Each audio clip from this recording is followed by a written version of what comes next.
Wala nang maraming paligoy-ligoy pa, diretso sa punto na. Maiksi lang ang komentaryo, pero diretso sa punto. Maraming kuro-kuro, may tiwali, may totoo. Dito, sa puntong diretso tayo. Punto, diretso. Ngayon, mayroong mga nagsasabi, itong si Gatchalian pinapahiya. Pinapahiya si Gatchalian, pinapahiya ng mga DDS, mga kabunyog. Ang ginagawa ng mga DDS para mapahiya si Gatchalian, Senate President ka, hindi ka pala marunong mag-preside. Nakakahiya ka naman. O sabi ng mga DDS, shame, shame. Tapos magkatabi si Chi sa harapan at saka si Gatchalian. So sabi ng ng mga DDS, katabi ka diyan, wala ka namang nagagawa. Kunwari sulat ka ng sulat, wala ka namang nagagawa. Yun yung sinisiraan si Gatchalian.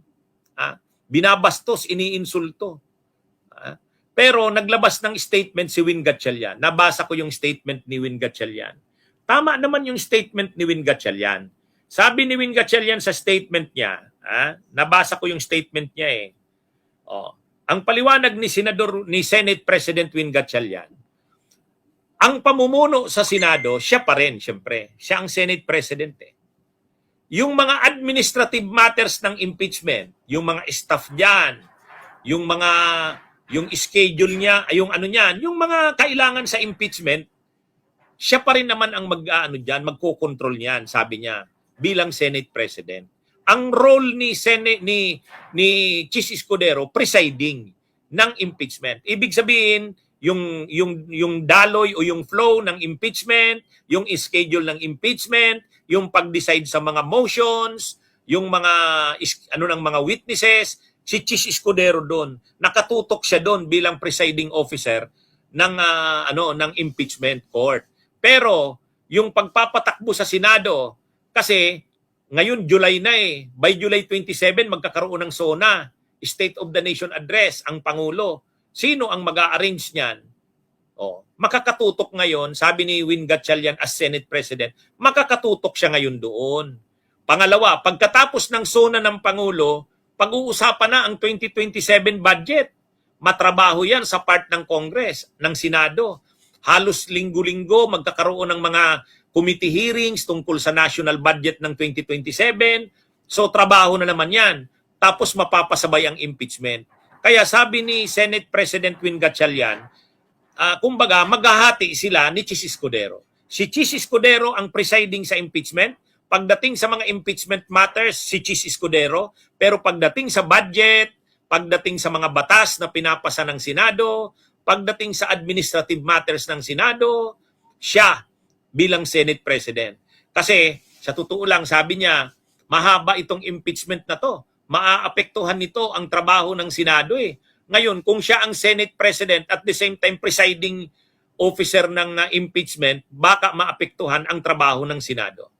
Kaya yan mga kabunyog, mga kababayan, yan po ang paliwanag ni Senate President Win Gatchalian. Tama naman, maganda naman. Maganda naman yung paliwanag niya. Sabi niya, insultuhin na siya kung insultuhin ng mga DDS. Insultuhin na siya, basta siya, sa kanya, kaya niya naman sanang mag-preside. Kaya niya naman. Kaya lang, para lang may hatian ng trabaho na iba na lang yung mag-preside sa impeachment kasi matrabaho yan, mahaba yan, aabutin pa nga daw ng 7 months Ay marami ring trabaho ang Senado. Sa July 27, SONA. Pagkatapos niyan, budget naman.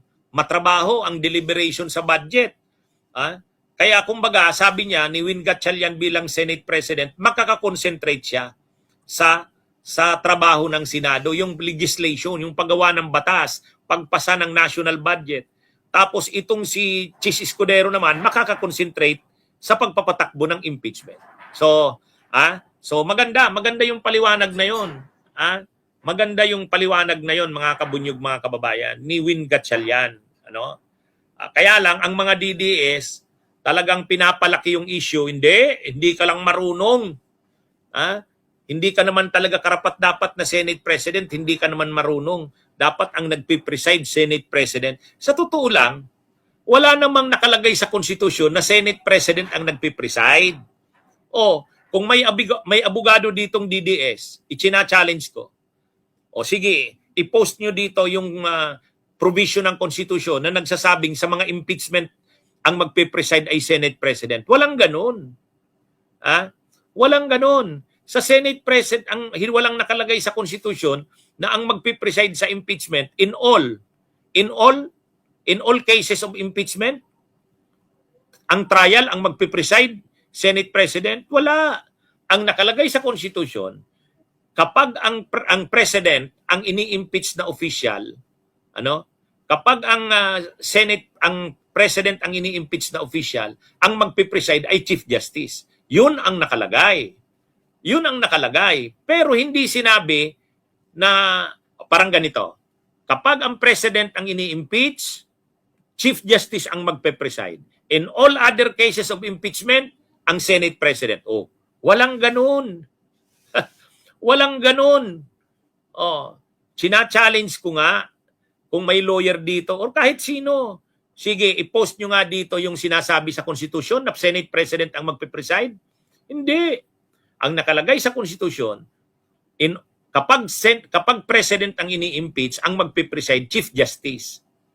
Pero kapag ibang mga impeachable officials, tulad ngayon, Vice President, walang sinabi na Senate President. Ang sinabi sa konstitusyon, maggagawa ng rules sa impeachment ang Congress. So gumawa ng impeachment rules ang Senate bilang impeachment court. Ginamit na yan kay ERAP, ginamit na yan kay Corona. Yan din ang gagamitin ngayon. Anong nakalagay doon? Nakalagay doon na ang magpipreside ay President ng Senate. Nakalagay yon. Pero lahat naman ng rules ng Senate pwedeng amindahan. Hindi naman yan hindi naman yan constitutional provision. Ngayon, nung June 3, inamindahan ng mga senador. Yung bagong mayorya ng Senado, nag-decide silang amindahan yon. Ang nakaligay doon sa amendment, pwedeng mag-elect ng presiding ang Senado. Di nag-elect sila ngayon kahapon at ang inelect nila si Chis Escudero. Doon kumukontra ngayon sila Cayetano. Ayun, wala naman yun. Mga kontra-kontra na nila Cayetano, yung magkapatid, si Alan sa si Pia, panggulo lang yun. Panggulo lang yun. So ngayon, may mga nagsasabi, attorney, dapat kasi si Kiko na lang. Hindi totoo, magaling naman si Kiko. Karapat dapat si Kiko. Kung may dapat ba talagang mag-preside? Kung dapat, si Kiko. Abogado si Kiko. Independent-minded naman si Kiko. Hindi kaya yan na pasukuin nila Cayetano si Kiko. Kung anong tama, ipaglalaban ni Kiko yan. Kaya lang, kailangan kasing ipakita ng impeachment court ay fair at impartial. Mahirap ng laging magiging issue ng mga DDS na si Kiko Pangilinan, anti-Duterte yan. Bakit yan ang presiding? Di mas malaking issue. Kaya ito na. Bunyog, halikan na kasama ka. Bunyog, kapag buklod ay may pag-asa. Luzon, Visayas, Mindanao, isa ang pananaw. Sa bagong Pilipinas ang bunyog isisigaw.